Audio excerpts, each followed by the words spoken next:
Students, ಕೇಳಿಸ್ತಾ ಇದೆಯಾ?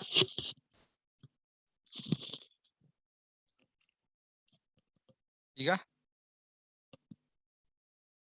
is it audible now? Sir, Sir. audible. Yes, sir. Okay. So in the last class, we are discussing about the and the mode of determination of existence of partnership relationship. Section 6 of Partnership Act of 1932, which lays down the tests are, in other words, few important factors which are considered as conclusive in deciding whether there is a partnership or not, and a few other factors which are not considered as conclusive. ಕೆಲವು ಪ್ರಮುಖ ಅಂಶಗಳು ಒಂದು ಅಲ್ಲಿ ಪಾಲುದಾರಿಕಾ ಸಂಬಂಧ ಇದೆಯೋ ಇಲ್ಲೋ ಅನ್ನೋದನ್ನ ತೀರ್ಮಾನ ಮಾಡೋದಕ್ಕೆ ಕೆಲವು ಅಂಶಗಳು ನಿರ್ಣಾಯಕವಾಗಿರ್ತವೆ, ಕೆಲವು ನಿರ್ಣಾಯಕವಾಗಿರೋದಿಲ್ಲ. ಅವು ಅವಶ್ಯಕವಾದ್ರೂ ಅವು ಇದ್ ಮಾತ್ರಕ್ಕೆ ಅದನ್ನ ನಾವು ಪಾಲುದಾರಿಕಾ ಸಂಸ್ಥೆ ಅಂತ ಪರಿಗಣಿಸೋದಕ್ಕೆ ಆಗೋದಿಲ್ಲ ಅಂತ ನಾವು ಲಾಸ್ಟ್ ಕ್ಲಾಸ್ ಅಲ್ಲಿ ತಿಳ್ಕೊಂತ ಇದ್ವಿ. ಅದಕ್ಕೆ ಪೂರಕವಾಗಿ ಕೆಲವು ಎಕ್ಸಾಂಪಲ್ಸ್, ಕೆಲವು ಪ್ರಾಬ್ಲಮ್ಸ್ ಸಾಲ್ವ್ ಮಾಡೋಕೆ ಪ್ರಯತ್ನ ಪಟ್ವಿ. They are decided cases which we discussed. We will be proceeding further on the same line, and we'll look into few more cases where we will be looking into the same question as to decide whether the relationship between the concerned persons amounts to partnership or not. ಈ ಮುಂದಿನ ಪ್ರಕರಣದಲ್ಲೂ ಕೂಡ ಕೆಲವು ವ್ಯಕ್ತಿಗಳ ನಡುವೆ ಸಂಬಂಧ ಅದು ಪಾಲುದಾರಿಕಾ ಸಂಬಂಧ ಇದೆಯೋ ಇಲ್ಲೋ ಅನ್ನೋ ಪ್ರಶ್ನೆ ಬರುತ್ತೆ.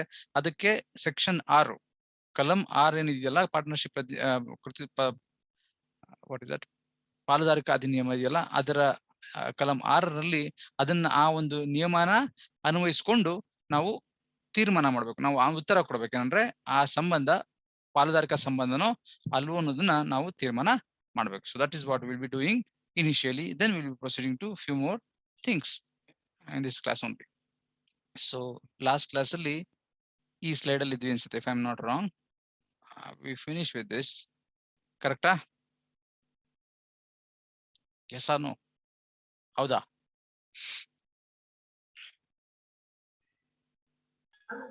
Yes, sir. I think this was done. This was done. Yes. Next comes Malo, March and Company versus Court of Wards. Very old case, almost 1872. Almost when the Indian Contract Act was enacted.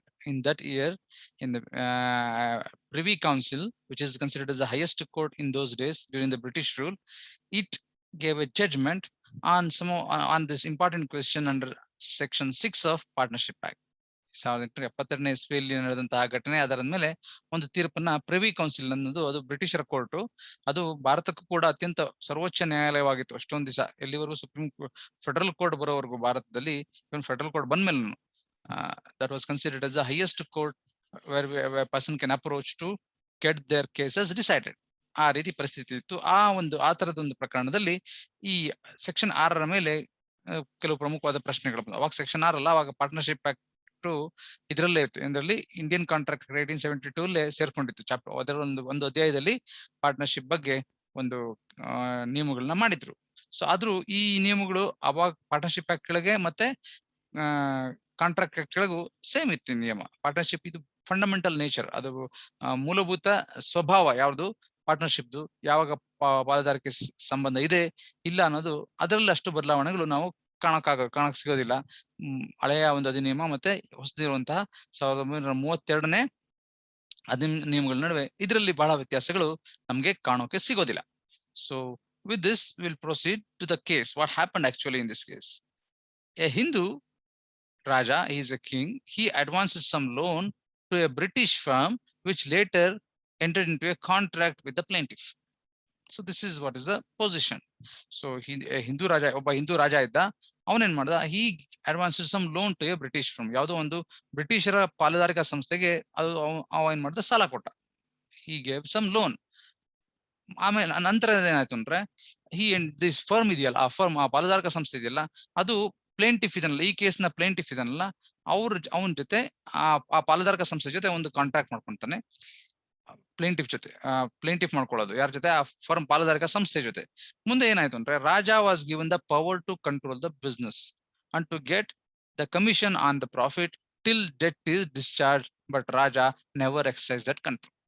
ಏನಾಯ್ತು ಅಂದ್ರೆ ಸಾಲ ಕೊಟ್ಟಿತ್ತ ರಾಜ, ಆ ಸಾಲ ಮರುಪಾವತಿ ಮಾಡಿಲ್ಲ, ವಾಪಸ್ ಕೊಟ್ಟಿಲ್ಲ ಯಾರು, ಆ ಪಾಲುದಾರಕ ಸಂಸ್ಥೆ. ಅವಾಗ ಏನ್ ಮಾಡಿದ್ರು, ಒಪ್ಪಂದ ಮಾಡ್ಕೊಟ್ರು, ಕೊಡ್ಬೇಕಾಗಿತ್ತು ಕೊಟ್ಟಿಲ್ಲ.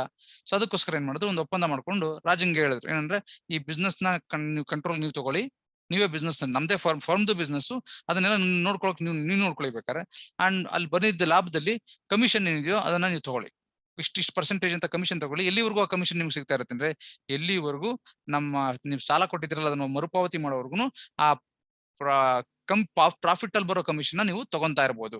ಬಿಸ್ನೆಸ್ ನ ಬೇಕಾದ್ರೆ ನಿಮ್ಗೆ ನಮ್ಮ ಮೇಲೆ ಅನುಮಾನ ಇದ್ರೆ ನೀವೇ ಬೇಕಾದ್ರೆ ಬಿಸ್ನೆಸ್ ನ ನೋಡ್ಕೊಳ್ಳಿ, ಅದಕ್ಕೆ ನಮ್ದೇನು ಅಭ್ಯಂತರ ಇಲ್ಲ, ನಾವು ಬಿಸ್ನೆಸ್ ನಡೆಸ್ತೀವಿ, ನಮ್ಮೆಲ್ಲ ಸೂಪರ್ವಿಷನ್ ಮತ್ತೆ ಅದ್ರ ಕಂಟ್ರೋಲ್ ನೀವೇ ಮಾಡಿ ಆ ಬಿಸ್ನೆಸ್ ಅಂತ ಒಂದು ಒಪ್ಪಂದ ಮಾಡ್ಕೊಂತಾರೆ. I hope you can understand what happen. ಅರ್ಥ ಆಗ್ತಿದ್ಯಾ? If you have any doubts please ask.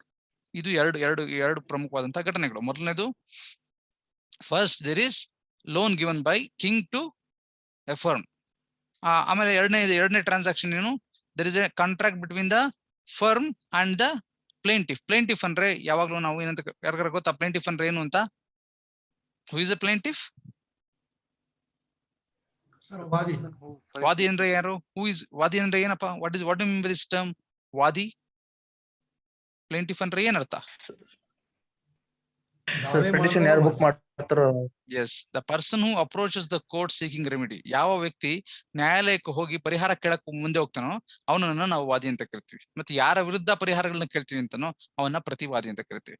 ಇಲ್ಲಿ ವಾದಿ ಏನಿದಾನೆ, ವಾದಿ ಒಂದು ಒಪ್ಪಂದ ಮಾಡ್ಕೊಂತಾನೆ, ಯಾರ ಜೊತೆ? ಆ ಫರ್ಮ್ ಜೊತೆಲಿ. ಯಾವಾಗ ಆ ರಾಜ ಆ ಒಂದು ಪಾಲುದಾರಕ ಸಂಸ್ಥೆಗೆ ದುಡ್ಡು ಸಾಲ ಕೊಟ್ಟಿದ ಮೇಲೆ ಆ ಒಂದು ಕಾಂಟ್ರಾಕ್ಟ್ ಮಾಡ್ಕೊಂತಾನೆ. ಒಂದ್ ನಿಮಿಷ. Okay, contract ಮಾಡ್ಕೊಂತಾನೆ. ಸೊ ಆಮೇಲೆ ಏನಾಯ್ತು, ಆ ರಾಜ ಪಾಲುದಾರಕ ಸಂಸ್ಥೆ ಸಾಲ ವಾಪಸ್ ಕೊಡೋದಿಲ್ಲ.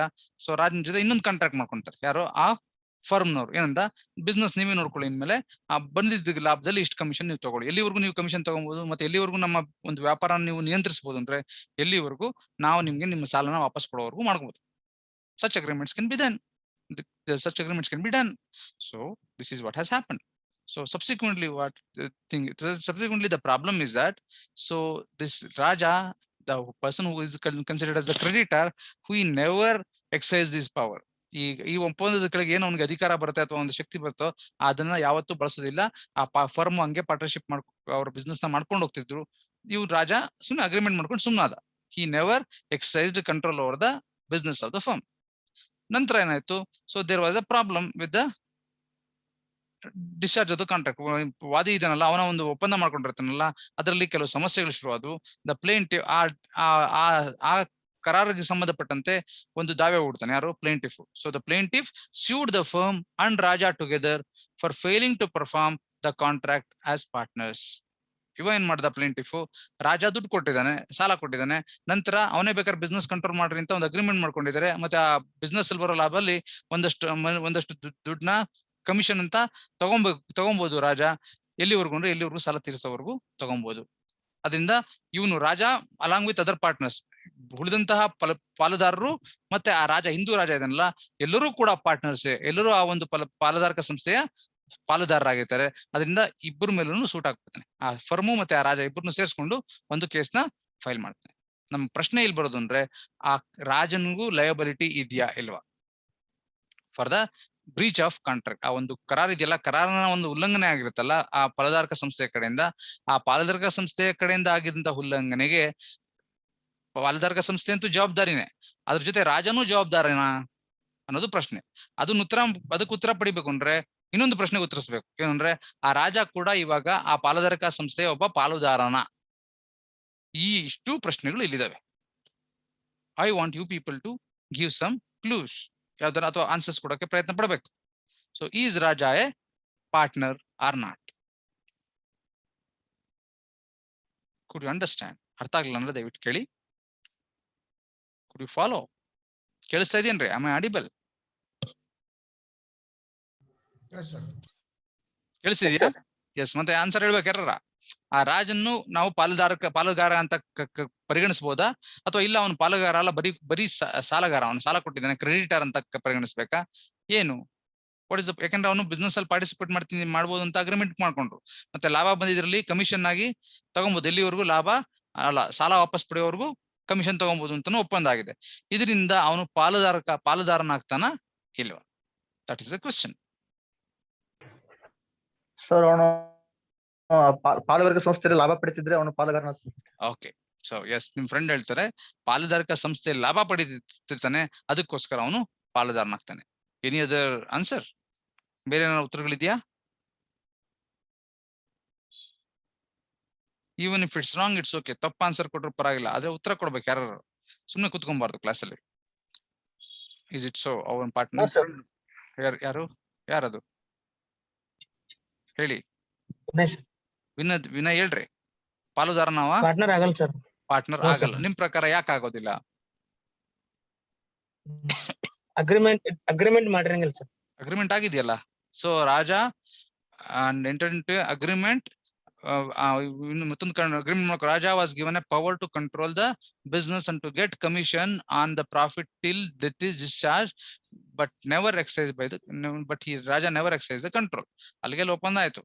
ನೀವು ಯಾವ ಬೇಕಾದ್ರೂ ಬಂದು ಒಪ್ಪಂದ ಏನು ಬರವಣಿಗೆ ಮೂಲಕನೇ ಆಗ್ಬೇಕಾಗಿಲ್ಲ. It can be implied, contract ಮೂಲಕನು ಅದು ನೋಡ್ಕೊಬಹುದು. ಹಂಗಿರ್ಬೋದು. ಲಾಭ ಅಂತೂ ಪಡ್ಕೊಳಕ್ ಅವಕಾಶ ಪಡ್ಕೊಂಡ, ಕಂಟ್ರೋಲ್ ಮಾಡಲ್ಲ ಬಿಸ್ನೆಸ್, ಆದ್ರೆ ಲಾಭನ ಕಮಿಷನ್ ರೂಪದಲ್ಲಿ ತಗೊಳಕ್ ಶುರು ಮಾಡ್ದ. ಸೊ ಏನ್ ನಿಮ್ ಪ್ರಕಾರ ಯಾಕೆ ಅಗ್ರಿಮೆಂಟ್ ಇದೆ? ಯಾವ ಕಾರಣಕ್ಕೋಸ್ಕರ ಅವ್ನು ಪಾರ್ಟ್ನರ್ ಆಗೋದಿಲ್ಲ? Vinay, I hope you can understand. ಅರ್ಥ ಆಗ್ತಿದ್ಯಾ ಹೇಳೋದು? ಬೇರೆ ಏನಾರ ಕಾರಣ ಇದೆಯಾ? ಅಥವಾ ಬೇರೆ ಯಾರು ಸ್ಟೂಡೆಂಟ್ಸ್ಗೆ ಬೇರೆ ಆನ್ಸರ್ ಗೊತ್ತಿದ್ಯಾ?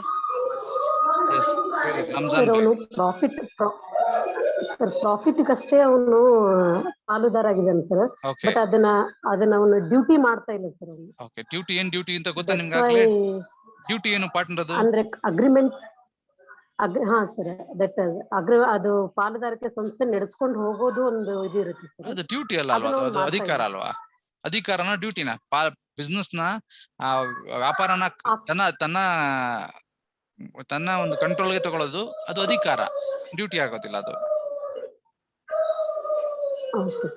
ಮತ್ತೆ ಆ ಫರ್ಮ್ನ ಅಲ್ಲಿ ಯಾವುದೇ ನಿಯಮ ಪಾಲಿಸ್ತಾ ಇಲ್ಲ ಸರ್ ಅವನು, ಅದಕ್ಕೆ ಪಾರ್ಟ್ನರ್ ಆಗ್ತಾರೆ. ಓಕೆ, ಇಲ್ಲ ಅದಲ್ಲ ರೀಸನ್. ಬೇರೆ ಏನಾರ ರೀಸನ್ ಇದೆಯಾ? Anyone else? ಏನಾರ ಕಾರಣಗಳಿದೆಯಾ? Yes? Okay, the reason is this, very simple. So never the partners treated Raja as a partner. ಏನ್ ಪಾರ್ಟ್ನರ್ಸ್ ಪಾಲುದಾರ ಇದ್ರಲ್ಲ, ಅವ್ರು ಯಾವತ್ತು ರಾಜನ್ನ ಪಾಲುದಾರ ಅಂತ ಪರಿಗಣಿಸ್ಲಿಲ್ಲ. ರಾಜನು ಅಷ್ಟೇ ಯಾವತ್ತು ನಾನು ಆ ಒಂದು ಸಂಸ್ಥೆಯ ಪಾಲುದಾರ ಅಂತ ಅವನಲ್ಲೂ ಯಾವುದೇ ಆ ತರದ ಉದ್ದೇಶ ಇರಲಿಲ್ಲ. He never wanted to become a partner, nor he did anything to show that he is a partner. He don't have an intention. ಆ ರಾಜನಿಗೂ ಉದ್ದೇಶ ಇಲ್ಲ, ಆ ಪಾಲುದಾರಿಗೂ ಉದ್ದೇಶ ಇಲ್ಲ ಅವನು ನಮ್ಮ ಪಾಲುದಾರನಾಗಬೇಕು ಅಂತ. ಯಾಕೆಂದ್ರೆ ನೀವು ನೋಡಿರ್ಬೇಕು, the terms are very clear. Term ಬಹಳ ಕ್ಲಿಯರ್ ಆಗಿ ಹೇಳುತ್ತೆ. ಏನಂದ್ರೆ ಅವ್ನು ಸಾಲ ಕೊಟ್ಟಿರ್ತಾನೆ, ಸಾಲ ವಾಪಸ್ ಕೊಟ್ಟಿರೋದಿಲ್ಲ. ಅದಕ್ಕೋಸ್ಕರ ಸಾಲ ಕೊಡಪ್ಪ ಅಂತ ಕೇಳಿದಾಗ, ಸ್ವಾಮಿ ನಮ್ಗೆ ಈಗ ಸದ್ಯಕ್ಕೆ ಆಗ್ತಿಲ್ಲ, ಆದ್ರೆ ನೀವು ಏನ್ ಮಾಡಿ, ನಾವು ಸಾಲ ವಾಪಸ್ ಕೊಡೋವರೆಗೂ ನಮ್ ಬಿಸ್ನೆಸ್ ನ ಬೇಕಾದ್ರೆ ನೀವೇ ಕಂಟ್ರೋಲ್ ಮಾಡ್ಕೊಳ್ಳಿ, ಅಲ್ಲಿ ಏನಾಗ್ತದೆ ಅಂತ ನೀವೇ ನೋಡ್ಕೊಳ್ಳಿ, ಬಂದಿದ್ದ ಲಾಭದಲ್ಲಿ ನೀವು ಇಷ್ಟು ಕಮಿಷನ್ ಅಂತ ತಗೊಳ್ಳಿ, ನಾವೇ ಎಲ್ಲ ವ್ಯಾಪಾರ ನೋಡ್ಕೊಂತೀವಿ, ನೀವು ಬಂದು ಕಂಟ್ರೋಲ್ ಮಾಡಿ ನಮ್ಮನ್ನ, ಹೆಂಗ್ ಮಾಡ್ತೀವಿ ವ್ಯಾಪಾರ ಅಂತ. ಸರಿ ಅಂದ. ಆದ್ರೆ ಅವ್ನು ಕಂಟ್ರೋಲ್ ಮಾಡ್ಲಿಲ್ಲ, ಲಾಭ ಮಾತ್ರ ತಗೊಂಡ. ಯಾರು ನಿಮ್ ಫ್ರೆಂಡ್ ಒಬ್ರು ಹೇಳಿದ್ರು ಲಾಭ ತಗೊಂತಿದ್ದಾನೆ ಅದಕ್ಕೋಸ್ಕರ ಅವನು ಪಾರ್ಟ್ನರ್ ಅಂತ ಅಂತೀವಲ್ಲ, ಅದು ತಪ್ಪು. That's what I am saying. Sharing of profit is not conclusive test of saying that there is a partnership relationship. ದಯವಿಟ್ಟು ಯಾರೋ ಮ್ಯೂಟ್ ಮಾಡಿ, ಅಲ್ಲಿ someone has unmuted the app. ದಯವಿಟ್ಟು ಆಡಿಯೋ ಮ್ಯೂಟ್ ಮಾಡಿ. Who is that? Okay, so the plaintiff, not plaintiff, the Raja are the partners. They never hello, sorry, yaar dayaviಟ್ಟು mute ಮಾಡಿ. Who is that? Rachel, mute ಮಾಡಮ್ಮ. So the plaintiff should ರಾಜನ್ ಮೇಲೂ ಹಾಕಿದ್ರೆ case, ರಾಜ ಏನ್ ಹೇಳಿದ, ನಾನು ಲಯಬಲ್ ಇಲ್ಲ, ಯಾಕಂದ್ರೆ ನಾನು ಎಂದೂ ಪಾರ್ಟ್ನರ್ ಆಗ್ಬೇಕು ಅಂತ ಇರ್ಲಿಲ್ಲ, ಅವನಿಗೂ ಉದ್ದೇಶ ಇರಲಿಲ್ಲ, ಆ ಪಾರ್ಟ್ನರ್ಸ್ಗೂ ಉದ್ದೇಶ ಇರಲಿಲ್ಲ. ಸೊ ನಾನು ಹೇಳಿದೆ ಶೇರಿಂಗ್ ಆಫ್ ಪ್ರಾಫಿಟ್, ನಿಮ್ ಫ್ರೆಂಡ್ ಹೇಳಿದ್ರಲ್ಲ, ಅವ್ನು ಶೇರ್ ಮಾಡ್ತಾ ಇದೀನಿ ಸರ್ ಪ್ರಾಫಿಟ್, ಅದಕ್ಕೆ ಅವನ್ನ ಪಾರ್ಟ್ನರ್ ಅಂತೀವಿ. ಇಲ್ಲ, sharing of profit is essential to say that there is partnership. ಒಂದು ಪಾಲುದಾರಿಕಾ ಸಂಸ್ಥೆ ಆಗ್ಬೇಕು ಅಂದ್ರೆ ಪ್ರಾಫಿಟ್ ಶೇರ್ ಮಾಡ್ಕೊಂತೀನಿ, ಒಪ್ಪಂದ ಮಾಡ್ಕೊಬೇಕು. ಆದ್ರೆ ಯಾರಾದ್ರೂ ಪ್ರಾಫಿಟ್ ಅಂದ್ರೆ ಲಾಭದಲ್ಲಿ ಪಾಲು ತಗೊಂತೀನಿ ಒಂದೇ ಕಾರಣಕ್ಕೆ ಅವನ್ನ ಪಾಲುದಾರ ಅಂತ ಪರಿಗಣಿಸೋಕಾಗಲ್ಲ. ಪಾಲುದಾರಿಕೆ ಇರ್ಬೇಕು ಅಂದ್ರೆ ಶೇರಿಂಗ್ ಆಫ್ ಪ್ರಾಫಿಟ್ ಇರಲೇಬೇಕು. ಆದ್ರೆ ಶೇರಿಂಗ್ ಆಫ್ ಪ್ರಾಫಿಟ್ ಇದ್ದ ತಕ್ಷಣ ಅವನು ಪಾಲುದಾರ ಅಂತ ಹೇಳಂಗಿಲ್ಲ. because there are many instances where we may agree to share the profit without becoming partners. ಪಾಲುದಾರರಾಗದೆ ನಾವು ಪ್ರಾಫಿಟ್ ನ ಶೇರ್ ಮಾಡ್ಕೊಂತೀನಿ ಅಂತ ಒಪ್ಪಂದ ಮಾಡ್ಕೊಬಹುದು. ಅಲ್ಲಿಗೆ ನಿನ್ ಉದ್ದೇಶ ಏನು ಅಂದ್ರೆ ಬರೀ ಪ್ರಾಫಿಟ್ ನ ಬರೀ ಕೇವಲ ಲಾಭನ ಶೇರ್ ಮಾಡ್ಕೊಂತೀನಿ ಹೊರತು I need not be part of the business. I need not have act as an agent. ನಾನು ನಿಮ್ ಏಜೆಂಟ್ ಆಗಂತೂ ವರ್ಕ್ ಮಾಡಲ್ಲ, ಅಥವಾ ನನ್ನ ಬಿಸ್ನೆಸ್ ಅಲ್ಲಿ ಬೇರೆ ಏನು ಇಂಟ್ರೆಸ್ಟ್ ಆಸ್ ಎ ಪಾರ್ಟ್ನರ್ ನನಗೆ ಇಂಟ್ರೆಸ್ಟ್ ಇಲ್ಲ. ಈ ರಾಜನ ಇಂಟ್ರೆಸ್ಟ್ ಏನಿದೆ ಅಂದ್ರೆ ಅವನು ಸಾಲ ಕೊಟ್ಬಿಟ್ಟಿದ್ದಾನೆ, ಆ ಸಾಲ ವಾಪಸ್ ಇಸ್ಕೊಬೇಕು ಅನ್ನೋದಷ್ಟೇ ಅವನ ಉದ್ದೇಶ, ಅವನ ಹಿತಾಸಕ್ತಿ ಅಷ್ಟೇ. King has only interest to get back his loan. ಅದಕ್ಕೋಸ್ಕರ ಅವ್ನು ಕಂಟ್ರೋಲ್ ಮಾಡ್ಬೋದು, ಮಾಡದೇನು ಇರ್ಬೋದು. ಅದಕ್ಕೋಸ್ಕರ ಅಲ್ಲಿ ಸಾಲ ವಾಪಸ್ ಕೊಟ್ಟಿಲ್ಲ ಅಂತ ಅದಕ್ಕೆ ಬಡ್ಡಿಗೋಸ್ಕರ ಅಥವಾ ಇನ್ನೊಂದು ಕಾರಣಕ್ಕೋಸ್ಕರ ಪ್ರಾಫಿಟ್ ನ ಶೇರ್ ಮಾಡ್ಕೊಂತಿರ್ಬೋದು. ಆದ್ರೆ ಅವನು ಯಾವುದೇ ಕಾರಣಕ್ಕೂ ಯಾವುದೇ ಸಂದರ್ಭದಲ್ಲೂ ನಾನು ಒಬ್ಬ ಆ ವ್ಯಾಪಾರದಲ್ಲಿ ಪಾಲುದಾರನಾಗಿ ಕೆಲಸ ನಿರ್ವಹಿಸಬೇಕು ಅಥವಾ ಅದ್ರಲ್ಲಿ ಪಾಲ್ಗೊಳ್ಬೇಕು ಅಂತ ಯಾವುದೇ ಉದ್ದೇಶ ಅವನಿಗೆ ಇರಲಿಲ್ಲ. Therefore, ಅದರಿಂದ ಏನ್ ಹೇಳ್ಬೋದು, so he cannot be considered as a partner. It was held that Raja is not liable as he remained a creditor only. ಅವನು ಬರೀ ಸಾಲ ಕೊಟ್ಟ ವ್ಯಕ್ತಿಯಾಗೇ ಉಳಿದಾನೆ ಹೊರತು ಅವನು ಯಾವತ್ತೂ ಪಾಲುದಾರನಾಗೋದಿಲ್ಲ. There is a difference between a creditor and a partner. ನೀವು ನಾಲ್ಕು ಜನ ನಾನು ಮುಂಚೆ ಹೇಳಿದೆ ಅನ್ಸುತ್ತೆ ಇದಕ್ಕೆ ಎಕ್ಸಾಂಪಲ್. ನೀವು 4 ಜನ ಸೇರ್ಕೊಂಡು ಬಿಸ್ನೆಸ್ ಮಾಡ್ತಿದ್ದೀರಾ.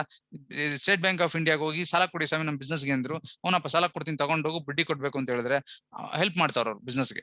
ಅವ್ರು ಹೆಲ್ಪ್ ಮಾಡ್ತಾ ಇದಾರೆ, ಅವ್ರು ಇನ್ವೆಸ್ಟ್ ಮಾಡಿದಾರೆ ಅನ್ನೋದೇ ಕಾರಣಕ್ಕೆ ನೀವು ಬ್ಯಾಂಕ್ ನಿಮ್ ಪಾರ್ಟ್ನರ್ ಅಂತ ಹೇಳಕ್ಕಾಗಲ್ಲ. Bank is only A creditor. ಇಲ್ಲೂ ಅಷ್ಟೇ ರಾಜ ಇದಾನಲ್ಲ, ರಾಜ ರಿಮೇನ್ಸ್ ಎ ಕ್ರೆಡಿಟರ್. ಕ್ರೆಡಿಟರ್ ಅಂದ್ರೆ ಸಾಲ ಕೊಟ್ಟಿರೋ ವ್ಯಕ್ತಿ, ಅವನಾಗೆ ಉಳಿತಾನೆ ಹೊರತು ಅವರ ಸಂಬಂಧ ಏನಿರುತ್ತೆ, it remains only A creditor and debtor.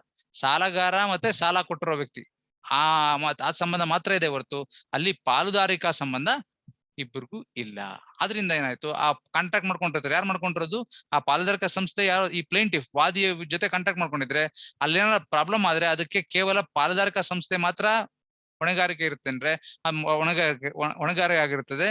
ಅಥವಾ ಅಲ್ಲಿನ ಪಾರ್ಟ್ನರ್ಸು ಜಾಯಿಂಟ್ ಆಗಿ ಅಂದ್ರೆ ಒಟ್ಟಾಗಿ ಮತ್ತು ಪ್ರತ್ಯೇಕವಾಗಿ ಹೊಣೆಗಾರಿಕೆ ಹೊಂದಿರ್ತಾರೆ ಹೊರತು ರಾಜ ಅಲ್ಲಿನ ಪಾರ್ಟ್ನರೇ ಅಲ್ಲದೆ ಇರೋದ್ರಿಂದ ಅವನಿಗೆ ಯಾವುದೇ ಹೊಣೆಗಾರಿಕೆ ಇರೋದಿಲ್ಲ.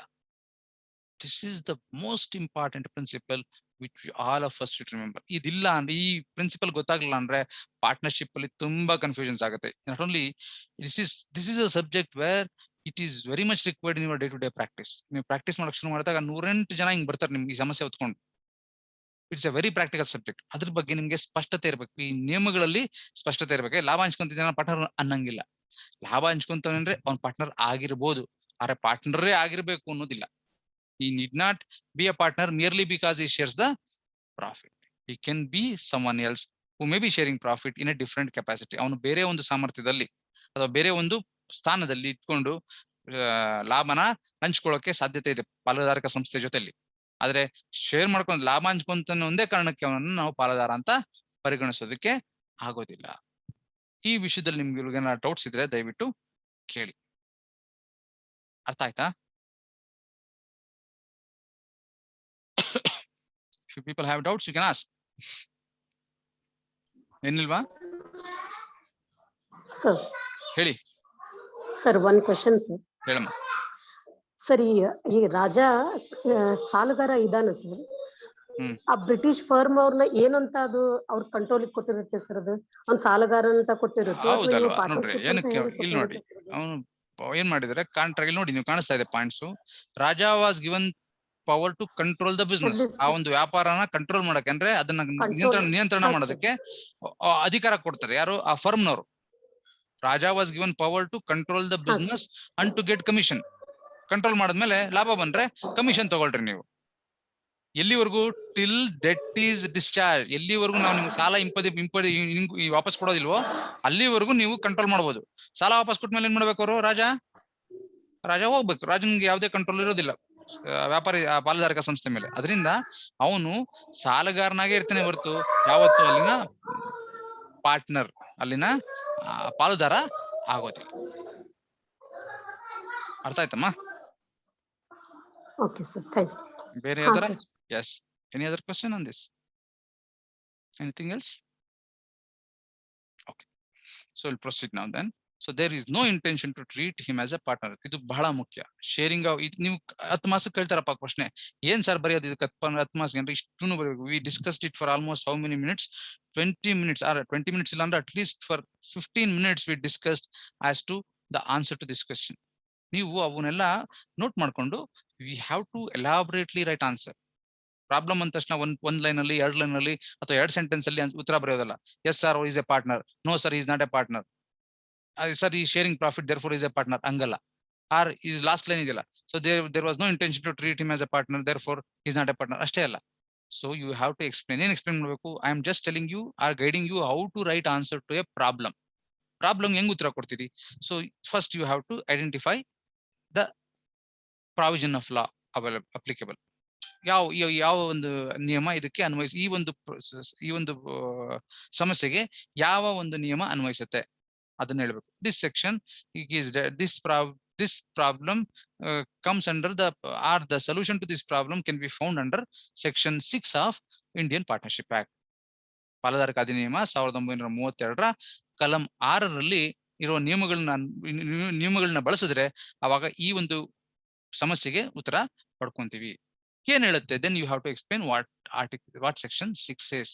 ಸೆಕ್ಷನ್ 6 ಕಲಂ 6 ಏನ್ ಹೇಳುತ್ತೆ ಅದನ್ನ ವಿವರವಾಗಿ ಹೇಳ್ಬೇಕು. ದೆನ್ ಆಮೇಲೆ ಆ ಒಂದು ವಿವರಿಸ್ತಿರಲ್ಲ ನಿಯಮನ, ಅದನ್ನ ಈ ಪ್ರಕರಣಕ್ಕೆ ಅನ್ವಯಿಸ್ಬೇಕು. ಅದನ್ನ ಅಪ್ಲೈ ಮಾಡ್ಬೇಕು. ಅದನ್ನ ಅನ್ವಯಿಸಿದ್ರೆ ಏನಾಗುತ್ತೆ ಅಂದ್ರೆ ಅವಾಗ ಸ್ಪಷ್ಟವಾಗುತ್ತೆ. ಈ ರಾಜ ಒಪ್ಪಂದ ಮಾಡ್ಕೊಂಡ್ರು ಅವನು ಯಾವ ಉದ್ದೇಶದಿಂದ ಅವನ್ನ ಕಂಟ್ರೋಲ್ ಮಾಡಕ್ ಒಪ್ಕೊಂಡ್ರು ಅಂದ್ರೆ ಅವನ್ನ ಸಾಲ ಕೊಟ್ಟಿದ್ದಾನೆ ಅದಕ್ಕೋಸ್ಕರ ಒಪ್ಕೊಂಡ್ರು. ಮತ್ತೆ ಲಾಭ ಹಂಚ್ಕೊಳ್ಳೋದಕ್ಕೆ ನಾಟ್ ಆಸ್ ಎ ಪಾರ್ಟ್ನರ್, ಪಾಲುದಾರನಾಗಿ ಹಂಚ್ಕೊಳ್ಳೋದಲ್ಲ, ಆಸ್ ಎ ಕ್ರೆಡಿಟರ್, ಸಾಲಗಾರನಾಗಿ ಹಂಚ್ಕೊಂತಾನೆ. ಎಲ್ಲಿವರೆಗೂ ಅವ್ನ ಸಾಲ ಮರುಪಾವತಿ ಆಗೋವರೆಗೂ ಹಂಚ್ಕೊಂತಾನೆ. ಮರುಪಾವತಿ ಆದ್ಮೇಲೆ ಅವನಿಗೆ ಯಾವುದೇ ಅಧಿಕಾರ ಆ ಪಾರ್ಟ್ನರ್ಶಿಪ್ ಬಿಸ್ನೆಸ್ ಮೇಲೆ ಇರೋದಿಲ್ಲ.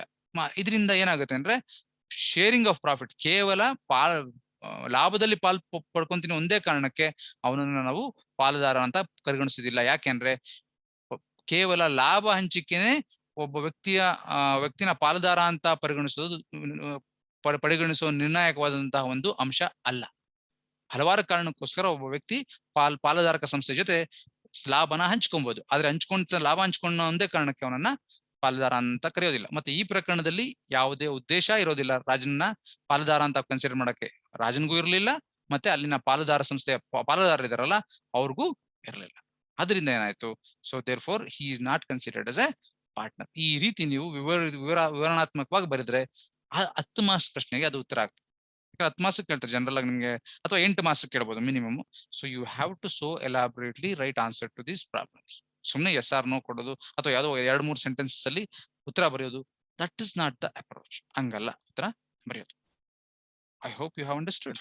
ಇನ್ನೇನಾದ್ರು ಡೌಟ್ಸ್ ಇದ್ರೆ ಕೇಳಿ, otherwise will proceed. Shall we proceed? ಯಾರು ಏನ್ ಪ್ರಶ್ನೆ ಕೇಳ್ತಿಲ್ಲ, ಅರ್ಥ ಆಗ್ಬಿಟ್ಟಿದೆ ಅಂತ ಅಂದ್ಕೊಂಡು ಮುಂದೋಗೋಣ.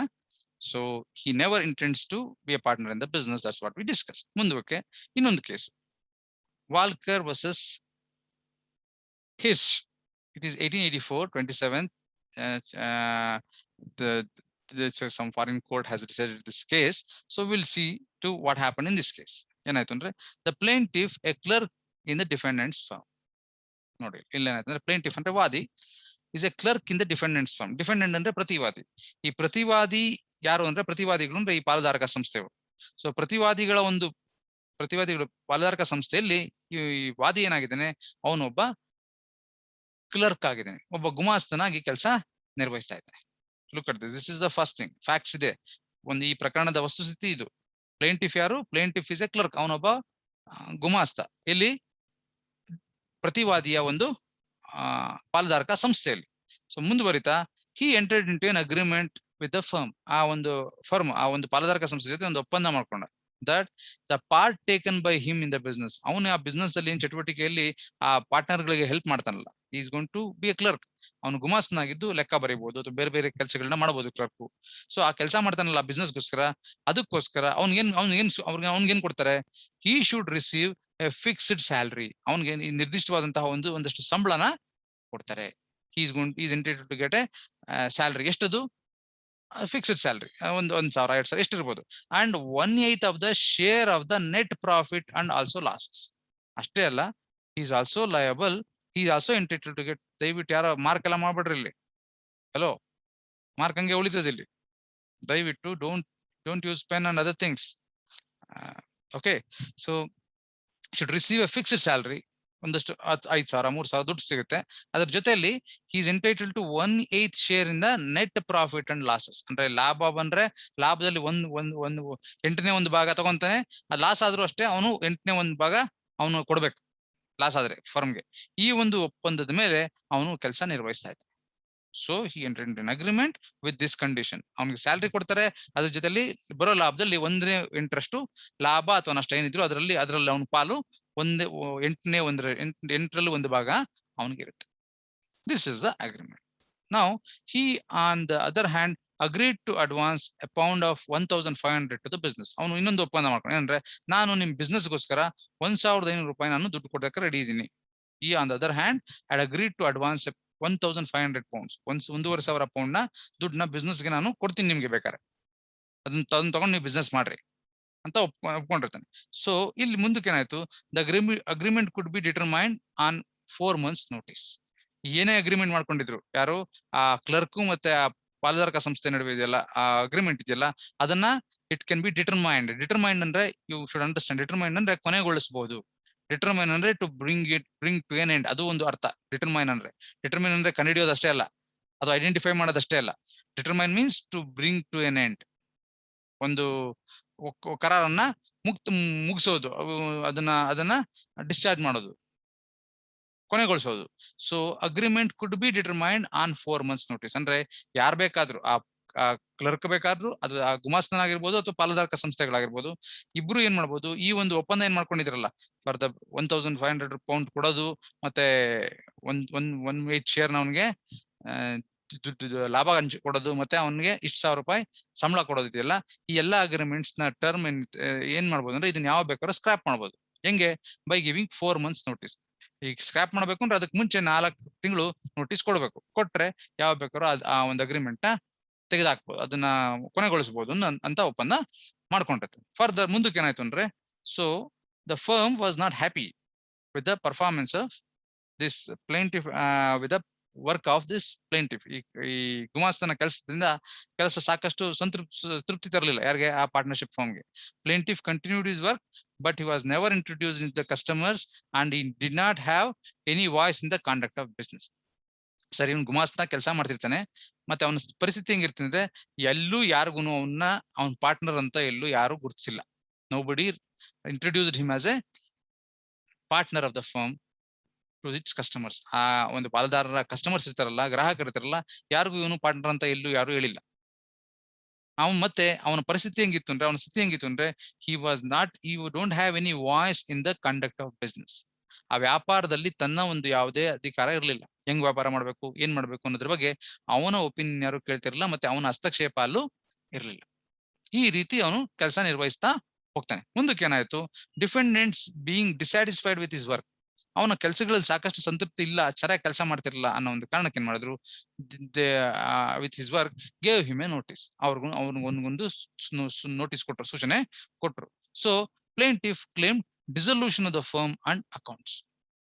ನಾವು ಓದಿದ್ವಿ ಮುಂಚೆ, ಒಂದ್ಸತಿ ಪಾರ್ಟ್ನರ್ ಆದ್ಮೇಲೆ ಅವ್ನ ಹಕ್ಕಿ ಅಂದ್ರೆ ಅಕೌಂಟ್ ನ ಕೇಳುವಂಥದ್ದು. ಆ ಒಂದು ಪಾಲುಗಾರಕ ಸಂಸ್ಥೆಯ ಲಾಭ ನಷ್ಟದ ಒಂದು ಲೆಕ್ಕ ಕೇಳೋ ಅಧಿಕಾರ ಪಾರ್ಟ್ನರ್ ಇರ್ತದೆ. ಮತ್ತೆ ಅವ್ನು ಯಾವಾಗ ಬೇಕಾದ್ರೂ ಅನ್ನೋದಕ್ಕಿಂತ subject to conditions, he can file a suit for dissolution of the firm. ಅವನು ಪಾಲುದಾರನಾಗಿದ್ರೆ ಅವನು ನ್ಯಾಯಾಲಯಕ್ಕೆ ಹೋಗಿ ಒಂದು ಸೂಟ್ ಹಾಕಿ, ಒಂದು ದಾವೆ ಹಾಕ್ಬಿಟ್ಟು ಈ ಫರ್ಮ್ ನ, ಈ ಒಂದು ಪಾಲುದಾರಕ ಸಂಸ್ಥೆನ ಕೊನೆಗಾಣಿಸಿ ಅಂತ ಅರ್ಜಿ ಸಲ್ಲಿಸಬಹುದು. ಇವಾಗ ಏನ್ ಮಾಡ್ದ, ಇವ್ನು ಕೆಲಸ ಸರಿಯಾಗಿ ಮಾಡ್ತಿಲ್ಲ ಅಂತ ಹೇಳ್ಬಿಟ್ಟು ನೋಟಿಸ್ ಕೊಟ್ರಲ್ಲ ಈ ಪಾಲುದಾರರು, ಅವಾಗ ಇವ್ನಿಗೆ ಸಿಟ್ಟು ಬಂತು. ಅವನೇನ್ ಮಾಡ್ದ, ನಾನು ಇಲ್ಲಿ ದುಡ್ಡು ಕೊಟ್ಟಿದ್ದೀನಿ, ನಾನು ಇಲ್ಲಿ ಲಾಭ ಹಂಚ್ಕೊಂತಿದ್ದೀನಿ, 1/8 ಆಫ್ ದ ಪ್ರಾಫಿಟ್, 8ರಲ್ಲಿ 1 ಭಾಗ ನನ್ನ ಲಾಭ ಇದೆ, ನಾನು ಇದನ್ನ ಪಾರ್ಟ್ನರ್ ಅಂತ ಅಂದ್ಕೊಂಡು ಅವನೊಂದು ಸೂಟ್ ಫೈಲ್ ಮಾಡ್ತಾನೆ. ಅಂದ್ರೆ ಈ ಪಾರ್ಟ್ನರ್ಶಿಪ್ ನ ಸರಿಗಿಲ್ಲ, ಈ ಪಾರ್ಟ್ನರ್ಶಿಪ್ ಇದನ್ನ ಡಿಸಾಲ್ವ್ ಮಾಡ್ರಿ, ಈ ಪಾರ್ಟ್ನರ್ಶಿಪ್, ಮತ್ತೆ ಇದ್ರ ಅಕೌಂಟ್ ನ ಲೆಕ್ಕಾಚೂತ ಮಾಡಿ ನನಗೆ ಎಷ್ಟು ಶೇರ್ ಬೇಕು ಅಷ್ಟನ್ನ ಕೊಡಕ್ಕೆ ವ್ಯವಸ್ಥೆ ಮಾಡಿ ಅಂತ ಒಂದು ದಾವೆ ಕೊಡ್ತಾನೆ. ಯಾರು? ಪ್ಲೇಂಟಿಫ್, ಆ ಗುಮಾಸ್ತ. ಇಲ್ಲಿ ಬರೋ ಪ್ರಶ್ನೆ ಏನು ಅಂದ್ರೆ, again the question is whether this clerk, the plaintiff clerk, is a partner or not. ಆ ಒಂದು ಗುಮಾಸ್ತ ಇದಾನಲ್ಲ, ಆ ಪಾಲುದಾರಕ ಸಂಸ್ಥೆ ಒಬ್ಬ ಪಾಲುದಾರನ ಅಲ್ವಾ ಅನ್ನೋದು ಪ್ರಶ್ನೆ. ಈಗ ನೀವುಗಳೇ ಉತ್ತರ ಕೊಡ್ಬೇಕು. Some of you should try to give answer to this question. Not sir. He is not a partner. ಯಾರು ಹೇಳ್ತಿರೋದು? ವಿನಯ್ ಹೇಳ್ತಾವ್ರೆ ಪಾರ್ಟ್ನರ್ ಅಲ್ಲ ಅಂತ. ಬೇರೆ ಯಾರು ಮಾತಾಡಲ್ಲೇನ್ರಿ? ಬರೀ ವಿನಯ್ ಮಾತಾಡ್ತಾ ಇದಾರೆ ಅಲ್ಲಿಂದ. People should participate in the class, ಸುಮ್ನೆ ಕೂತ್ಕೊಳೋದಲ್ಲ. ಓಕೆ ಆಯ್ತು, ಅವ್ರ ಪ್ರಕಾರ ಪಾರ್ಟ್ನರ್ ಅಲ್ಲ. ಬೇರೆ ಯಾರ ಪಾರ್ಟ್ನರ್? ಅವನು ಕೂಡ ಪಾರ್ಟ್ನರ್ ಅಂತ ಯಾರು ಹೇಳಿದ್ದೀರಾ? ಅಥವಾ ಸಪೋರ್ಟ್ ಹಿಮ್? ಹೌದು, ಈಸ್ ನಾಟ್ ಎ ಪಾರ್ಟ್ನರ್ ಅಂತ ಹೇಳಿದ್ದೀರಾ? ಇದ್ರೆ ಕಾರಣನು ಹೇಳ್ಬೇಕು ನೀವು. Is a partner or is not a partner? No sir, he is not a partner. Is not a partner ಯಾರು ಹೇಳ್ತಿರೋದು? ಯಾವುದೇ ಪಾರ್ಟ್ನರು ವೀರೇಶ್. ವೀರೇಶ್. ಓಕೆ, ಹೇಳ್ರಿ. Any of other partners are not considered as a partner. Even customers are not. ಅಂದ್ರೆ ಅವನ customer ಇದ್ರಿಗೆ ಅವ್ರು introduce ಮಾಡಿದ್ರು ಅವನ partner ಅಂತ ಹೇಳಿ ಸರ್. ಬಟ್ ಓನ್ಲಿ ಫಂಡ್ ಕೊಟ್ಟಿದ್ದಾನೆ, ಹಾಗೆ ಸ್ಯಾಲರಿ ತಗೊಂತಾನೆ. ಓಕೆ, ಸೊ ಅಲ್ಟಿಮೇಟ್ಲಿ ಪ್ರಿನ್ಸಿಪಲ್ ಏನು? Principle is there is no intention to create partnership. ಹೇಳಪ್ಪ, ಹೌದಾ? ಉದ್ದೇಶ ಎಲ್ಲೂ ಇಲ್ಲ. Yes, the principle is this as per section 6. Section 6 ಪ್ರಕಾರ ಅತ್ಯಂತ ಪ್ರಮುಖವಾದ ನಿರ್ಣಾಯಕವಾದಂತಹ ಅಂಶ ಏನು? ಅಲ್ಲಿ ಪಾಲುದಾರಿಕಾ ಸಂಬಂಧಗಳು ಇರಬೇಕು ಅಂದ್ರೆ ಅತ್ಯಂತ ನಿರ್ಣಾಯಕವಾದಂತಹ ಒಂದು ಅಂಶ ಅಂದ್ರೆ ಇಂಟೆನ್ಷನ್ ಆಫ್ ದ ಪಾರ್ಟೀಸ್. ಯಾವ ಉದ್ದೇಶ ಇಟ್ಕೊಂಡು ಅವರ ವ್ಯವಹಾರಗಳು ಮಾಡ್ತಿದ್ದಾರೆ. ಅವ್ರ ಉದ್ದೇಶ ಏನು ಅಂದ್ರೆ ಅವನು ಪಾರ್ಟ್ನರ್ ಆಗಿರ್ಬೇಕು ಅನ್ನೋ ಉದ್ದೇಶ ಇದ್ರೆ ಅವಾಗ ಮಾತ್ರ ಪಾರ್ಟ್ನರ್ಶಿಪ್ ಬರ್ತದೆ. ಹೊರತು ಶೇರಿಂಗ್ ಆಫ್ ಪ್ರಾಫಿಟ್ ಆಗ್ಲಿ, ಅಥವಾ ಅವ್ನು ಬಿಸ್ನೆಸ್ ಅಲ್ಲಿ ಪಾರ್ಟಿಸಿಪೇಟ್ ಮಾಡ್ತಾನೆ ಆಗ್ಲಿ, ಅಥವಾ ಇನ್ನೊಂದೇನೋ ಕೆಲಸ ಮಾಡ್ತಾನೆ ಆಗ್ಲಿ, ಅವ್ಯಾವುದೂ ನಿರ್ಣಾಯಕ ಅಲ್ಲ. ಅವ್ನು ಅಗ್ರಿಮೆಂಟ್ ಮಾಡ್ಕೊಂಡಿರ್ಬೋದು, ಪ್ರಾಫಿಟ್ ನಲ್ಲಿ ಪಾಲನು, ಲಾಭದಲ್ಲಿ ಪಾಲನು ತಗೊಂತಿರ್ಬೋದು, ಇವೆಲ್ಲವೂ ನಿರ್ಣಾಯಕ ಅಲ್ಲ. ನಿರ್ಣಾಯಕ ಅನ್ನೋದು ಯಾವ್ದು ಅಂದ್ರೆ ನಿರ್ಣಾಯಕವಾದದ್ದು ಇಂಟೆನ್ಷನ್ ಆಫ್ ದ ಪಾರ್ಟೀಸ್. ಅಲ್ಲಿನ ಆ ಒಂದು ಟ್ರಾನ್ಸಾಕ್ಷನ್ಸ್, ಅಲ್ಲಿ ಏನು ಚಟುವಟಿಕೆಗಳೇನ್ ನಡೀತು, ಅಥವಾ ಟ್ರಾನ್ಸಾಕ್ಷನ್ಸ್ ಏನ್ ವ್ಯವಹಾರಗಳು ನಡೀತು, ಆ ವ್ಯವಹಾರಗಳ ಹಿನ್ನೆಲೆ ಇರುವಂತಹ ಉದ್ದೇಶಗಳೇನು, ಅವು ಪ್ರಮುಖ ಪಾತ್ರವನ್ನು ವಹಿಸ್ತವೆ. ಮತ್ತೆ ಉದ್ದೇಶನ ಹೆಂಗಪ್ಪ ಕಂಡುಹಿಡ್ಕೊಳ್ಳೋದು? How to find out the intention? Because intention is a mental element. ನೀವು ಓದಿದಿರಿ IPC ಅಲ್ಲಿ. Intention is a state of mind. Mens rea ಓದ್ತೀವಿ, ಗಿಲ್ಟಿ ಮೈಂಡ್ ಅಥವಾ bad intention or ill will ಅಂತ ಕರಿತೀವಿ. ಸೊ ಈ ಮೆಂಟಲ್ ಎಲಿಮೆಂಟ್ ನ ಹೆಂಗೆ ಅಸರ್ಟೈನ್ ಮಾಡ್ಕೊಳ್ಳೋದು? We can ascertain the mental element are the intention from the surrounding circumstances. ಆ ಸುತ್ತನ ಪರಿಸ್ಥಿತಿ, ಅಲ್ಲಿನ ಸಂದರ್ಭ ಅನುಸಾರವಾಗಿ ನಾವು ಅಲ್ಲಿ ಅವರ ಉದ್ದೇಶಗಳೇನು ಅಂತ ಅರ್ಥ ಮಾಡ್ಕೊಬಹುದು. ಇಲ್ಲಿ ಸ್ಪಷ್ಟವಾಗಿದೆ ಅಂದ್ರೆ ಅವನನ್ನ ಕ್ಲರ್ಕ್ ಆಗಿ ಅಪಾಯಿಂಟ್ಮೆಂಟ್ ಮಾಡ್ಕೊಂಡ್ರು, ಮತ್ತೆ ಅವನಿಗೆ ಸ್ಯಾಲರಿ ಫಿಕ್ಸ್ಡ್ ಕೊಟ್ಟವ್ರೆ. ಅದ್ರ ಜೊತೆಲಿ ಅವ್ನಿಗೆ ಇನ್ಸೆಂಟಿವ್ಸ್, ಇನ್ನೂ ಸ್ವಲ್ಪ ಚೆನ್ನಾಗಿ ಕೆಲಸ ಮಾಡ್ಲಿ ಅನ್ನೋ ಉದ್ದೇಶಕ್ಕೆ ನೀನ್ ಲಾಭ ಬಂದ್ರು ನಿಂಗೆ ಶೇರ್ ಕೊಡ್ತೀವಿ, ನಷ್ಟ ಬಂದ್ರು ನಿಂಗೆ ಶೇರ್ ಕೊಡ್ತೀನಿ ಅಂದ್ರು. ಸರಿ, ಒಂದಷ್ಟು ದುಡ್ಡು ಕೊಡ್ತೀನಿ ನಾನು, ಇಟ್ಕೊಳ್ರಿ, ಬೇಕಾದ್ರೆ ವ್ಯವಹಾರ ಮಾಡ್ರಿ. ಇಸ್ಕೊಂಡು ನಿನ್ ಶೇರ್ ಕೊಡ್ತೀವಿ ಅಂತ ಹೇಳಿರಲಿಲ್ಲ, ಎಲ್ಲೂ ಒಪ್ಪಂದ ಮಾಡ್ಕೊಡ್ಲಿಲ್ಲ. ಕೊಡಪ್ಪ, ಇಸ್ಕೊಂಡ್ರಿ, ಬಂಡವಾಳ ಬಳಸ್ಕೊಂತೀವಿ, ನಮ್ ಆದಾಗ ವಾಪಸ್ ಕೊಡ್ತೀವಿ. ಅಥವಾ ಬೇಕಾದಾಗ ಹೇಳಿದ್ರಲ್ಲ, 4 ತಿಂಗಳು ನೋಟಿಸ್ ಇದೆ, 4 ತಿಂಗಳು ಯಾವ ಬೇಕಾದ್ರು ಈ ದುಡ್ಡು ಬೇಡಪ್ಪ ನಂಗೆ ವಾಪಸ್ ಅಂತ ಕೊಟ್ಬಿಡ್ಬೋದು. ಸೊ ಅಲ್ಲಿಗೆ ಮುಗಿತದ. ಸೊ ಈ ಎಲ್ಲಾ ಘಟನೆಗಳನ್ನ ನೋಡಿದ್ರೆ, ಈ ಎಲ್ಲಾ ಸಂದರ್ಭಗಳು ನೋಡಿದ್ರೆ ಏನನ್ಸುತ್ತೆ? ಇಟ್ ಈಸ್ ಕ್ರಿಸ್ಟಲ್ ಕ್ಲಿಯರ್, ಬಹಳ ಸ್ಪಷ್ಟ ಅನ್ಸುತ್ತೆ. ಏನಂದ್ರೆ ಆ ಪಾಲುದಾರರಾಗಿರ್ಬೋದು ಅಥವಾ ಆ ಗುಮಾಸ್ತನಾಗಿರ್ಬೋದು, ಅವ್ರಿಬ್ರಿಗೂನು ಅವ್ನು ದುಡ್ಡು ಕೊಡುವಾಗ್ಲಿ ಅಥವಾ ಪ್ರಾಫಿಟ್ ನ ತಗೊಳ್ಳುವಾಗ್ಲಿ ಅವನಿಗೆ ನಾನು ಈ ಒಂದು ಪಾಲುದಾರಿಕಾ ಸಂಸ್ಥೆ ಒಬ್ಬ ಪಾಲುದಾರ ಆಗ್ಬೇಕು ಅನ್ನೋ ಉದ್ದೇಶ ಅವನಿಗೂ ಇಲ್ಲ. ಅವನನ್ನು ಒಬ್ಬ ಪಾಲುದಾರನ ಮಾಡ್ಕೊಬೇಕು ಅಂತ ಬೇರೆ ಪಾಲುದಾರರಿಗೂ ಉದ್ದೇಶ ಇಲ್ಲ. As they don't have an intention to admit him as a partner, nor he has an intention to be a partner. ಅಲ್ಲಿ ಉದ್ದೇಶಗಳು ಇಬ್ರಿಗೂ ಇಲ್ಲದೆ ಇರೋದ್ರಿಂದ ಅಂತಹ ಒಂದು ಸಂಬಂಧ ಅಲ್ಲಿ ಇಲ್ಲ. ಒಂದ್ಸತಿ ಅವ್ನ ಪಾರ್ಟ್ನರ್ ಅಲ್ಲ ಅಂದ್ಮೇಲೆ ಪರಿಸ್ಥಿತಿ ಏನಾಗುತ್ತೆ? Once is not a partner, then he cannot ask for accounts. ಅವನಿಗೆ ಅಕೌಂಟ್ಸ್ ಲೆಕ್ಕ ಕೊಡ್ರಿ ಅಂತ ಕೇಳೋ ಹಕ್ಕು ಅವ್ನಿಗೆ ಇರೋದಿಲ್ಲ. ಮತ್ತೆ ಕೋರ್ಟ್ಗೆ ಹೋಗಿ ಈ ಒಂದು ಪಾಲುದಾರಕ ಸಂಸ್ಥೆನ ಡಿಸಾಲ್ವ್ ಮಾಡ್ರಿ, ಅದನ್ನ ಕೊನೆಗಾಣಿಸ್ರಿ ಅಂತ, ಅದನ್ನ ಡಿಸಾಲ್ವ್ ಮಾಡ್ರಿ ಅಂತ ಕೇಳೋ ಅಧಿಕಾರನು ಬೇರೆ ಮೂರನೇ ವ್ಯಕ್ತಿಗೆ ಇಲ್ಲ. ಅವನು ಪಾಲುದಾರ ಆಗದಿರೋದ್ರಿಂದ ಆ ಪಾಲುದಾರಕ್ಕೆ ಸಂಬಂಧಪಟ್ಟಂತೆ ಅವನ ಸ್ಯಾಲರಿ ಇಸ್ಕೊಬಹುದು, ಅಥವಾ ಪ್ರಾಫಿಟ್ ಬಂದ್ರೆ ಅದ್ರಲ್ಲಿ ಶೇರ್ ತಗೊಬೋದೇ ಹೊರತು ನನಗೆ ಅಕೌಂಟ್ ಲೆಕ್ಕ ಕೊಡ್ರಿ ಅಥವಾ ಈ ಪಾಲುದಾರಕ ಸಂಸ್ಥೆನ ಇಲ್ಲಿಗೆ ಕೊನೆಗಾಣಿಸ್ರಿ ಅಂತ ಅರ್ಜಿ ಸಲ್ಲಿಸೋ ಅಥವಾ ದಾವೆ ಹೂಡೋ ಅಧಿಕಾರ ಅವನಿಗೆ ಇರೋದಿಲ್ಲ. ಯಾಕೆಂದ್ರೆ ಅವನು ಪಾರ್ಟ್ನರ್ ಅಲ್ಲ. So these are few important things which you should know as far as determination of partnership is concern. ಒಬ್ಬ ವ್ಯಕ್ತಿ ಪಾಲುದಾರನೋ ಅಲ್ವೋ ಅಂತ ಪರಿಗಣಿಸ್ಬೇಕಂದ್ರೆ ಈ ಅಂಶಗಳನ್ನ ಗಮನದಲ್ಲಿ ಇಟ್ಕೊಬೇಕು. ಯಾವುದು ನಮ್ ಕನ್ಫ್ಯೂಸ್ ಆಗೋದೇನು ಅಂದ್ರೆ ಶೇರಿಂಗ್ ಆಫ್ ಪ್ರಾಫಿಟ್ ಅಥವಾ ಅಗ್ರಿಮೆಂಟ್ ಮಾಡ್ಕೊಳ್ಳೋದು. ಬರೀ ಅಗ್ರಿಮೆಂಟ್ ಮಾಡ್ಕೊಳ್ಳೋದು, ಬರೀ ಶೇರಿಂಗ್ ಆಫ್ ಪ್ರಾಫಿಟ್, ಲಾಭ ತಗೊಂತೀನಿ ಒಂದೇ ಕಾರಣಕ್ಕೆ ಅವನನ್ನ ನಾವು ಪಾಲುದಾರ ಅಂತ ಪರಿಗಣಿಸೋದಿಲ್ಲ. ಉದ್ದೇಶ ಇರಬೇಕು, ಅವ್ನ ಪಾಲುದಾರ ಅಂತ ಅಲ್ಲಿ ಸೇರ್ಕೊಬೇಕು, ಬೇರೆಯವರು ಅವನ್ನ ಪಾಲುದಾರ ಅಂತ ಸ್ವೀಕರಿಸಿರ್ಬೇಕು. ಆವಾಗ ಮಾತ್ರ ಅವನು ಪಾಲುದಾರನಾಗ್ತಾನೆ ಹೊರತು ಇಲ್ಲಾಂದ್ರೆ ಇಲ್ಲ. Okay, so this is what has been said under section 6 of Partnership Act of 1932. ಈ ವಿಷಯಗಳಲ್ಲಿ ಸೆಕ್ಷನ್ 6 ಯಾರಿಗಾರ ಅರ್ಥ ಆಗಿಲ್ಲ ಅಂದ್ರೆ ದಯವಿಟ್ಟು ಕೇಳಿ.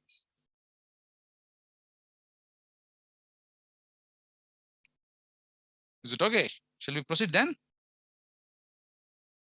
ಮಾತಾಡ್ರಿ ನಿದ್ದೆ ಮಾಡ್ತಿದ್ದೀರಪ್ಪ ಎಲ್ಲರೂ. ಇದೀರಾ ಇಲ್ಲ? ಎಷ್ಟು ಜನ ಇದ್ದೀರಾ? Yes, sir. 20 ಜನ ಇದ್ದೀರಾ? 20 ಜನದಲ್ಲಿ ಒಬ್ರು ಮಾತಾಡ್ತಿಲ್ಲಲ್ಲ. ದಯವಿಟ್ಟು ಆಡಿಯೋ ಆಫ್ ಮಾಡ್ರಿ ಹಿಂದೆಗಡೆ. ಬಸವರಾಜ್ ಆಡಿಯೋ ಆಫ್ ಮಾಡ್ರಿ. Okay, moving further is next topic is that of illegal association. Illegal association ಅಂತ ಇನ್ನೊಂದು ಬಹಳ ಪ್ರಮುಖವಾದಂತ ಒಂದು ಟಾಪಿಕ್ ಇದು. ಅಫ್ಕೋರ್ಸ್ ನಾವು ಪಾರ್ಟ್ನರ್ಶಿಪ್ ಆಕ್ಟ್ ಅಲ್ಲಿ ಓದೋದಿಲ್ಲ, ಇದನ್ನ ನಾವು ಕಂಪನಿ ಲಾಗಲ್ಲಿ ಓದ್ತೀವಿ ಮುಂದೆ. ಆದ್ರೆ ಇಲ್ಲಿ ಪಾರ್ಟ್ನರ್ಶಿಪ್ ನಲ್ಲಿ ಒಂದು ಪ್ರಮುಖ ಅಂಶ ನಾವು ಗಮನಿಸಿದ್ವಿ, ಪಾರ್ಟ್ನರ್ಶಿಪ್ಗೂ ಕಂಪನಿಗೂ ಇರೋ ವ್ಯತ್ಯಾಸಗಳನ್ನ. ಏನಂದ್ರೆ there can be only limited number of partners in a firm. ಒಂದು ಪಾಲುದಾರಿಕಾ ಸಂಸ್ಥೆಯಲ್ಲಿ ಕೇವಲ ಪರಿಮಿತ ಸಂಖ್ಯೆಯ ಜನ ಪಾಲುದಾರರಾಗ್ಬೋದು. ಮನಸ್ಸೋ ಎಷ್ಟು ಜನ ಬೇಕಾದ್ರೂ ಸೇರ್ಕೊಂಡು ಒಂದು ಪಾರ್ಟ್ನರ್ಶಿಪ್ ಫರ್ಮ್ ನ ಮಾಡೋದಕ್ಕೆ ಆಗೋದಿಲ್ಲ. ಆದ್ರೆ ಕಂಪನಿಗಳಲ್ಲಿ ಹಂಗಿಲ್ಲ. ಒಂದು ಪಬ್ಲಿಕ್ ಕಂಪನಿ ಇದೆ ಅಂದ್ರೆ ಎಷ್ಟು ಜನ ಸದಸ್ಯರಾಗಬಹುದು ಅಂದ್ರೆ it can be any number of persons. ಎಷ್ಟು ಜನ ಬೇಕಾದ್ರೂ ಸದಸ್ಯರಾಗಬಹುದು ಪಬ್ಲಿಕ್ ಸಾರ್ವಜನಿಕ ಕಂಪನಿಗಳಿಗೆ. ಆದ್ರೆ ಈ ಪಾರ್ಟ್ನರ್ಶಿಪ್ ಹಂಗಿಲ್ಲ. ಪಾರ್ಟ್ನರ್ಶಿಪ್ಗೆ ನಿಯಮಿತವಾದಂತಹ ಸಂಖ್ಯೆ ಮಾತ್ರ ಇರುತ್ತೆ. ಅದನ್ನ ಮೀರಿ ಅಲ್ಲಿನ ಪಾಲುದಾರರಾಗೋದಕ್ಕೆ ಅವಕಾಶಗಳು ಇರೋದಿಲ್ಲ. ಅಕಸ್ಮಾತ್ ಅಂತರ ಪಾಲುದಾರ ಸಂಸ್ಥೆನ ಸ್ಥಾಪನೆ ಮಾಡಿದ್ರೆ ಅದರಿಂದಾಗೋ ಪರಿಣಾಮಗಳೇನು ಅನ್ನೋದನ್ನು ನಾವು ಮುಂದಕ್ಕೆ ಓದ್ತೀವಿ. So next topic which will be discussing is maximum number of partners who can be there in a firm. ಒಂದು ಪಾಲುದಾರಿಕಾ ಸಂಸ್ಥೆಯಲ್ಲಿ ಎಷ್ಟು ಜನ ಪಾಲುದಾರರು ಇರಬಹುದು, ಮತ್ತೆ ಇಲ್ಲಿಗಲ್ ಅಸೋಸಿಯೇಷನ್ ಅಂದ್ರೆ ಏನು, ಕಾನೂನು ಬಾಹಿರವಾದಂತಹ ಸಂಸ್ಥೆಗಳು ಅಂದ್ರೆ ಏನು ಅನ್ನೋದನ್ನ ನಾವಿವತ್ತು ತಿಳ್ಕೊಳ್ಳೋಕೆ ಪ್ರಯತ್ನ. ಐ ಥಿಂಕ್ ಟೈಮ್ ತುಂಬಾ ಕಡಿಮೆ ಇದೆ. Let us see to what extent we can complete the discussion in this regard.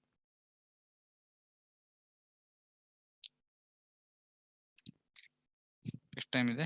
How much time is left?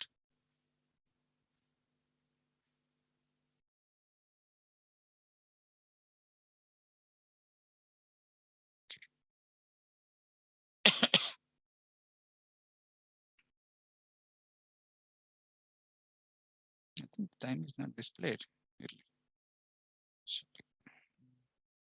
Share the screen. Yes, maximum number of partners per firm.